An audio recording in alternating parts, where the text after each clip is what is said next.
And from there, everything went south.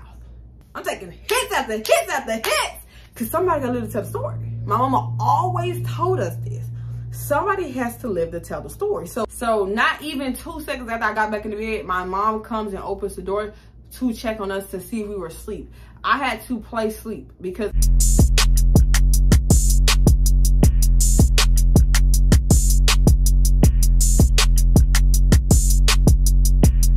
don't have to call. It's okay, girl. I'ma be alright tonight. Welcome back, Jews and Jems, to my channel. We are here with another story time. Yeah, I don't know what she's doing to that, but she really doing her own thing, and I don't like it. Okay, thank you. So as you can see by the title, it's another crazy story time. I have been kind of slacking, kind of lacking, because YouTube been playing my notifications. If you guys did not know, I do have a recent video, which is recent, but YouTube do what they want to do when they want to do it. It is a Team U try on haul that is it was released like 2 days ago, 3 days ago at this point, but it's underneath my video that was released after it. I mean before it. It's confusing. Long story short, just go back and watch it. It's my first sponsor video. Help your girl out. I'm trying to keep the sponsorships rolling in. The closer and closer I get to 20,000 subscribers. But you feel what I'm saying? You got me. I got you. Let's do it. Anyways, my name is Shaye. The channel is just Shaye. I make story times, try on hauls, day in the life, weekend in the life, tricks and tips, travel vlogs, all type of good stuff. And I used to do triple vlogs. You know what I'm saying? Yeah. Nevertheless, if you like my channel, make sure you like, comment, and subscribe. And to my returning Jewels and Gems, make sure your post notification bell is on because YouTube is a hater. And to my 2 Live crew, what it is, you know? Yeah.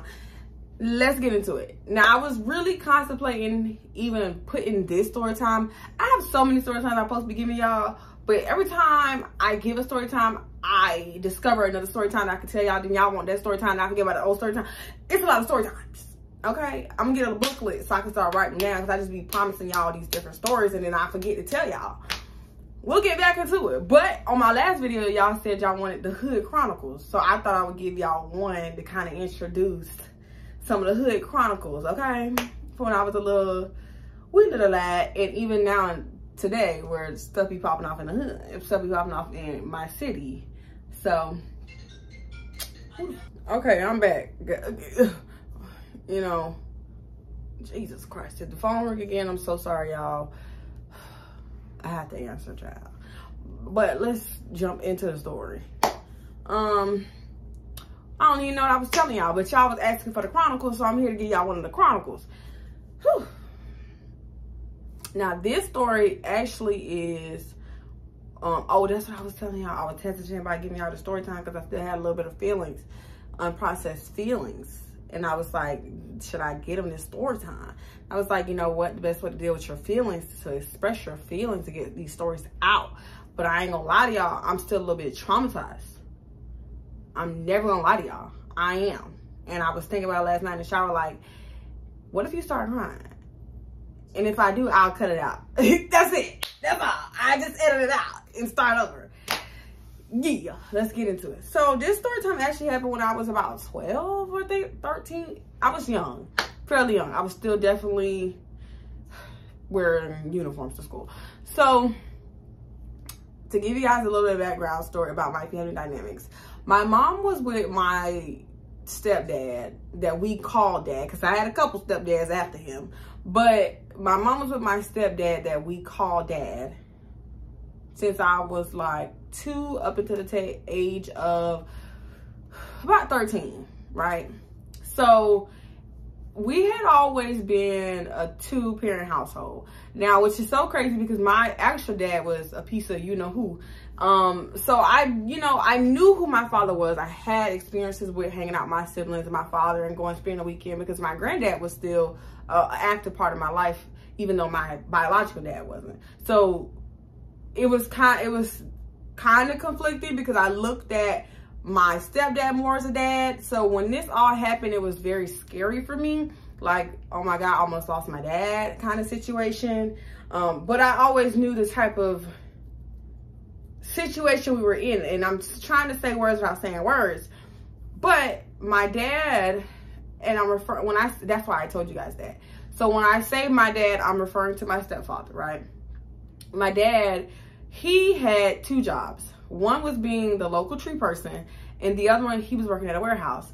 Now, we knew he was the local person because my mom didn't shy away from, you know, exposing us. She always said, I want to keep your blood raw with you guys. She always like, we seen it all, the good, the bad, the ugly, you know what I'm saying, the DV, everything. So I knew what he did on the side. But with the 2 incomes, her being a CNA and him having a warehouse job plus his little business on the side, we always had money. Like, we were doing the vacation homes in Orlando and Kissimmee before Airbnb was a thing, where we could rent out a vacation home and we would stay there for the week. And his family loved us and they would invite us when they had stuff. So we were always out. We were in the outlets in Orlando and the fun spot. And we, you know, and I was the spoiled one out of us 3. I was his favorite.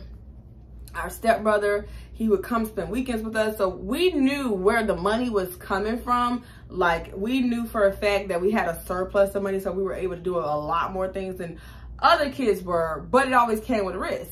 There would be times where the door was getting knocked on at 5, 6, 7 o'clock in the morning. He was constantly getting up to open the door in the wee hours of the night. It wasn't something that we weren't like accustomed to, because we knew why he was opening the door and getting up for people knocking that early in the morning or that late at night. So around this time, there was an issue with a guy, and we knew it was a guy because the neighbors had been talking, that was trying to break into houses, apartments in the area on my actual street. Now, there was a neighbor who said that there was a guy who tried to break in through her back window, because the apartments that my mom lives in has a front door and a back door. And every apartment along that side of the road has the same layout, which is the front door and the back door, with the window to the bathroom being next to the back door, right? So this lady was telling us, like, oh, this guy tried to break into our house the other day through the window. We ended up hearing him because the shampoo or something ended up dropping. It started us, woke us up, and he ran, like, scurried back out the window, whatever. So it kind of put all of us on the neighborhood on alert. Now, then he tried to break into one of our next door neighbors. He's basically like our granddad. He's the granddad of the neighborhood. He tried to break into his house. Now, this granddad, he don't play. You know, he keep his pew pew on him. So he was like telling this story about how the guy tried to break in. He almost lost his life. And so we like, this person, whomever this person is not letting up. So we started putting in safety precautions, because we knew he had tried the one lady. He had tried that guy. And I know that people they knew, my mom and my dad knew that people knew that we had money, because they just knew, because he was a local guy. And everybody shot with him. Everybody shot with him. So it's just like, we were always clean. My mom's hair was always done. Our hair was always done. We were fresh to death. Like, so it wasn't like he wasn't going to attempt to at least hit the local tree man. So, boom. We started putting sticks in the windows, in our bedroom windows. We were putting the little window locks up. We had put a wooden stick across the window of the bathroom, so that if he tried to lift the window up, it wouldn't go, because of the stick, it'll get stopped. We also put a whole bunch of stuff in the window sill of the bathroom in case that stick ever did fall and he was still able to open it up and get in. So we were doing everything. My mom put us on high alert, like, be on alert. Be on alert. You like, because we just knew. So before I get into how it was our turn, let me tell you, at this time, my mom was a hothead when we were younger. There's still some unresolved trauma with her that I won't get into today, but she had an issue with us with locking the door or closing the door when we would get mad at her. So what she decided to do is, we're gonna take this dough and we're gonna take the doorknob off of it. Let me see you close and shut and slam that. You know, that was her solution. So for like 6-7 years, we did not have a doorknob, you guys. Like, I grew up with no doorknob, like 0 doorknob. So what we would do actually was tie a t-shirt, make a loop, tie a t-shirt into the hole of the door, and then push the door closed to actually have the door closed. Like, but you can still look through the little hole of where the door knob supposed to be, and whoo, whistle, whistle, whistle, whistle through the door hole. So it wasn't like it was like safeguarded, because all you had to do is just push it and the door's open. So it was very janky. And then at this time we had bunk beds. So I have 2 sisters. I'm the middle, my older sister and my little sister. And we had a queen size at the bottom, and then I was in the twin at the top. And the way the layout of the room was set up was because we changed the room around a few times, but the bunk beds were on the wall straight across from the door, so you could see the door from the bunk beds. And then there was a big armoire next to the door, and next to the dresser armoire was a love seat, random couch that my sister got from a church auction. She won. They picked her name out, and it was a love seat, right? Not a love seat, just the one little cute little couch, right? So we had that random couch right there, and then another armoire. So I had the first one, and then my sister had that, and then we had the closet next to the actual bunk bed. So, you know, that's kind of how the layout was, just so you guys can understand. Now, it was ghetto. We were in the hood. So, y'all gotta understand, right? I'm at the top of the bunk bed. So, you would think that I would be the last one to wake up, because I'm the one doing the moving of the bed. I'm the one shaking and rattling the bed. I'm not the closest to the ground. I'm not, like, you know, you would just think that, right? Not in this scenario. Me being at the top of the bed next to the windowsill, anything woke me up. Like the slightest movement, I was the easiest one to wake up in the family. Like it was bogus, right? So here we are, fast forward to the day. The guys tried to break into the one lady's house. He's tried to break into grandpa's house.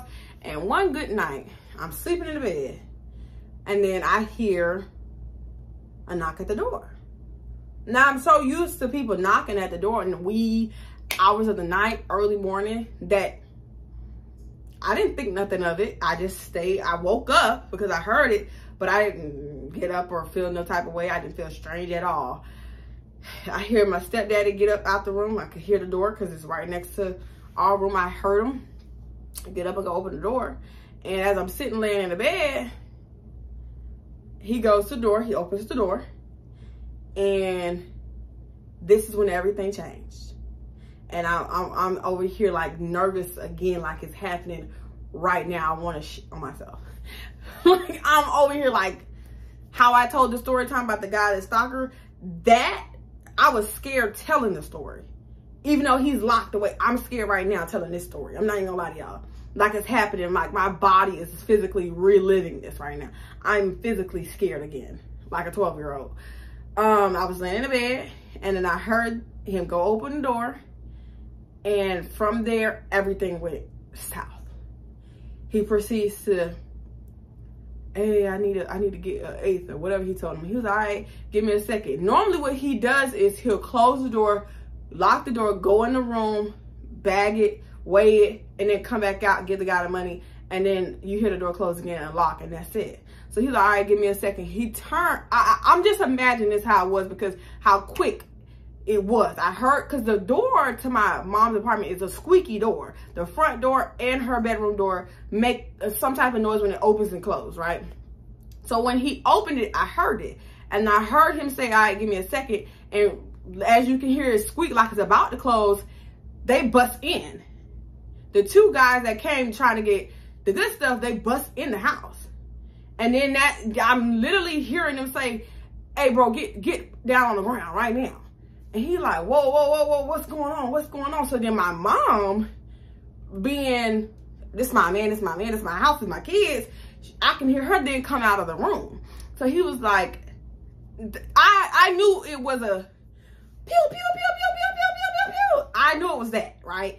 Because then he like, hey, bro, it ain't got to be like that. Whatever you want, I give it to you. You know what I'm saying? It's me and my old lady. Please don't do this to us. So he like walked me to where you keep the stuff. So I'm then hearing them move into the kitchen. It's not a big apartment, you guys. It's a 2-bedroom, 1 bath. So literally the layout of the apartment is, as you walk in, it's the whole entire living room, and then past the living room is the kitchen area where the bedroom 1, bedroom 2, the bathroom. So I can hear all this because there's no doorknob. You gotta remember that. I need y'all to remember that part of the story, because she wanted to be vindictive. She took the doorknob off. So I can hear everything. So now I'm sitting in the bed like, what the fuck do I do? So I'm freaking the fuck out, because I'm like, we're getting robbed. We're literally getting robbed right now. And my sisters, I'm like, Passion, Caitlin. They're asleep. They're knocked. So I'm like, bro, it's literally just me right now in this fucking situation. I'm like, it's just me right now in this fucking situation, all by myself. My mama don't know I'm woke. My daddy don't know I'm woke. My sister sleep. What the fuck do I do? So I'm like, bro, I gotta remember I told y'all we had a little phone we was sharing? So we used to keep the phone on a charger connected to our Wii. Now, if you don't know what a Wii is, you just a little too young. But it was like a little cute little flip phone, and we would charge it up on the Wii because we didn't have like the part that goes into the wall. So it was up there on the charger. So now the Wii was on the armoire next to the door. Please remember this part of the story. We don't have a doorknob. So the door is not necessarily closed. It's like a small slither of space where you can look into the kitchen and see what's going on. So I stood on the couch that's next to this armoire, and I'm trying to see what's going on, but I also don't want them to see me, because then I don't want them to be like, we got to kill the witness. You know what I'm saying? Because somebody got to live to tell the story. My mama always told us this. Somebody has to live to tell the story. So in my mind, it sounds crazy, but everything she taught me at that moment was running through my head. Somebody got to live to tell the story. And I'm telling myself right now, I'm going to be the person that lives. If these people off my mama and my daddy, I have to live to tell the story, because they have to get justice. Like, this is what, as a 12, 13-year-old, I'm literally thinking this right now. Like, I got to do what I have to do so that we can tell the fucking story. And somebody makes it out alive. I can't die right now. I am freaking out. I'm literally freaking out. So I grabbed the phone. I'm like, do I call the police? Do I not call the police? The whole time I'm listening to him, like, telling them, like, put your hands up, get naked. Making my mom strip search in the freaking kitchen. I'm listening to him, and he like, bro, don't, man, my old lady, she don't got nothing on. She ain't, like, he like, shut the fuck up before we shoot. Like, I can't use the rest on the YouTube, please. He like, literally like, and then the other dude, I could hear him in the room going through all his stuff. Bro, like, literally going through all of his stuff, y'all. Like, taking everything out of the... she was like, please, can I just go to my kids? I wanted to slap my mom right in there. I wanted to slap... Why did you tell... They didn't even know y'all had kids. I don't know. They probably didn't have kids. But why would you... Because she tried to come to the room. When she did that, I immediately ran from where I was standing at. Because I'm like, bro, is she busting here? And they, like, let her come in here with the kids. They're probably going to come in here to see if there's actually kids. So I'm thinking, like, if she put us in a compromised situation, I need to be the fuck out of here. So I'm thinking to myself, like, now that because I had to run from that spot, I'm thinking, like, where the fuck can I go? Can I go under the bed? Go in the closet? But you go under the bed. The first place they usually look to make sure nobody else is here is under the bed. So I'm like, then I can go in the closet. I'm just panicking, y'all. I'm mentally panicking. So I take the phone, because I was about to call the police. I immediately, because he was like, if you call the police, I'm killing both of you. I'm offing both of you. So I'm like, bro, oh my God. Now I'm too scared to call the police. So I'm like, because if the police come, then he could just still run out the back door. Because you got to remember, we got a back door. So I'm just like, oh, fuck, shit. I go run and get in the closet, right? Because that's all I could think, because I did not want to, you know? So I go run in the closet, and right before she's finna go in the room. He said, bring your ass back here. I ain't tell you can go in there. She was like, I do my kids. My mom was freaking the fuck out. She was like, I just want to be there with my kids. I gotta please don't hurt my kids. I'm like, bro, this is craziness. This is absolutely craziness. She's butt bookie naked. He made them literally get butt naked. She was like, can I keep my panties and bra on? It was like, take them off. I'm listening to all of this. I'm traumatized at this very second. Like, what the fuck? So then, like, it didn't last that long, y'all. I'm taking a long time to explain the story because I'm scared shitless. But it literally, all of this happened within less than 10 minutes. Less than 10 minutes. Me panicking, going in the closet, her running to me, him getting the, walking back to get the whatever they asked for. All of that happened within a 10 minutes. Like, yeah. So then when the other guy comes back out of the room with all the stuff, he was like, so this all you got? He was like, yeah, that's it. He was like, so you tell me you ain't got no jewelry, you ain't got nothing else? He was like, if you want my jewelry, I mean, I have some stuff in the dresser up here. He was like, come show me where it's at. So then he gets up and he walks it back in there. I guess he gets the jewelry. He come back out. He was like, all right, bro, that's it. He was like, I want y'all to lay down, head down on the ground, both of y'all. Count to 100. Don't neither one of y'all get up until you get to 100. If I find out you called the police, I'm coming back and I'm coming back and I'm unaliving you and your kids. So then my mama is crying, boo-hoo crying. Girl, you can never be in a scary movie. Like, they both, they get down on the ground. The two dudes start walking out of the apartment. They leave. They're on like number 20. He was like, all right, I think they're gone. She was like, no, he said go to him. He was like, bro, they gone. Get up. So they get up. I hear her trying to put her clothes back on. He immediately walks to the front door. I hear him open the door to see that they really gone for real. He closed, lock the door, and then now I hear them talking. So by this time, I'm still scared. I really still want to call the police, but I'm like, let me get back in the bed. So not even 2 seconds after I got back in the bed, my mom comes and opens the door to check on us to see if we were asleep. I had to play sleep because I did not want her to know that I was up the entire time this happened.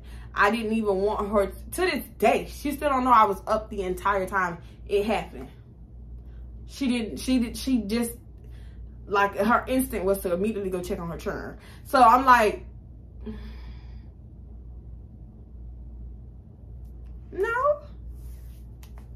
But, bro, I feel anxious right now just telling y'all that story. That's how I know I haven't healed from it, bro.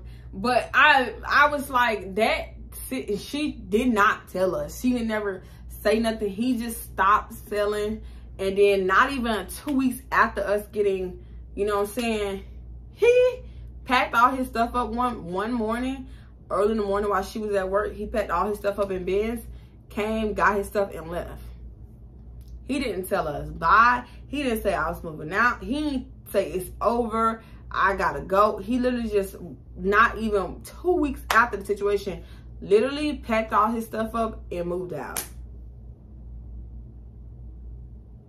And I knew we had just got, you know what I'm saying? Because we on high alert.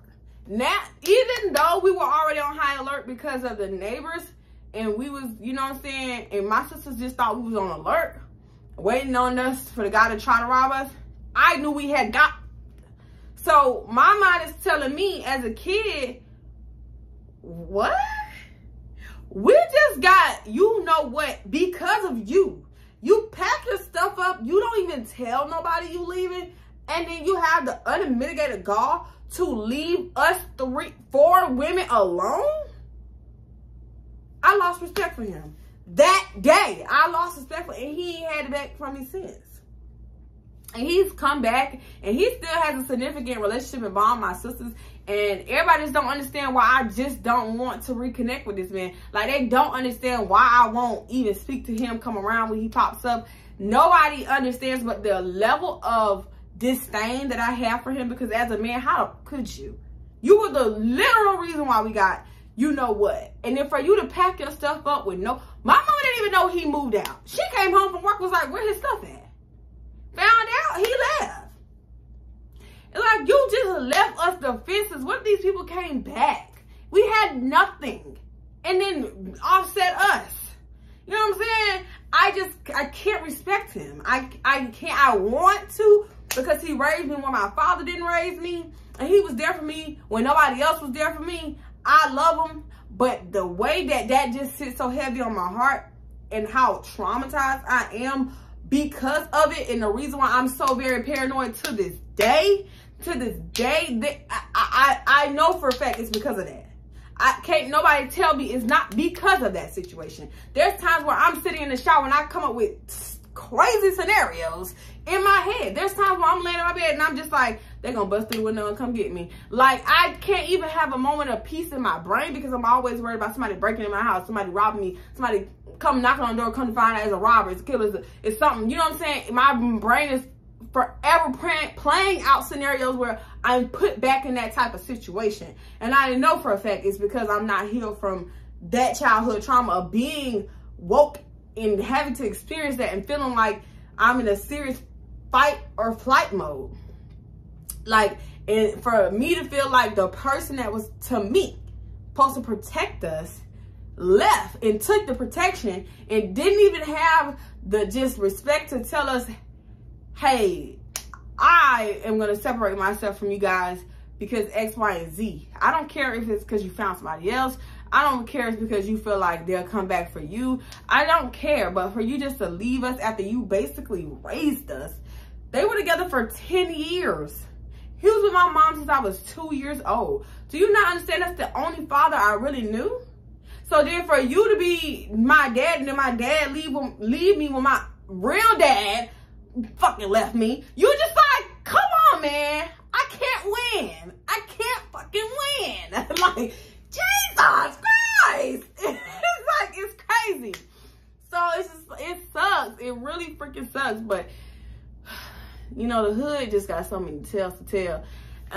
But that's why, you know, when he did leave, I just clung so tight to my granddaddy. And my life is just so, I could write a fucking book behind my life. But it sucks because I didn't even get to experience a significant bond with my granddad for a long time. Because as many of you guys know, my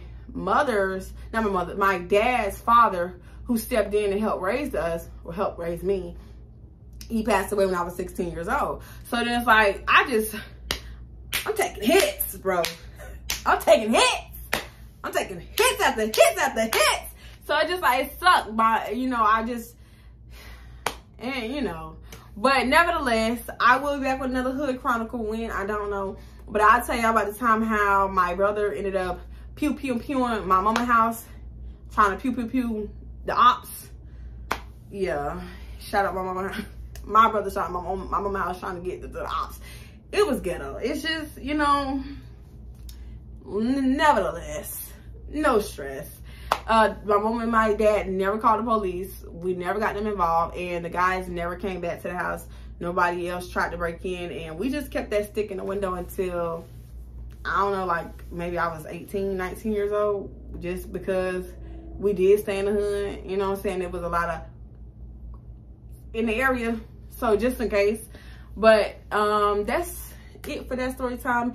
If there's any therapists in the room, leave a cute little comment about, am I traumatized or not? You know, and do I have unresolved childhood trauma?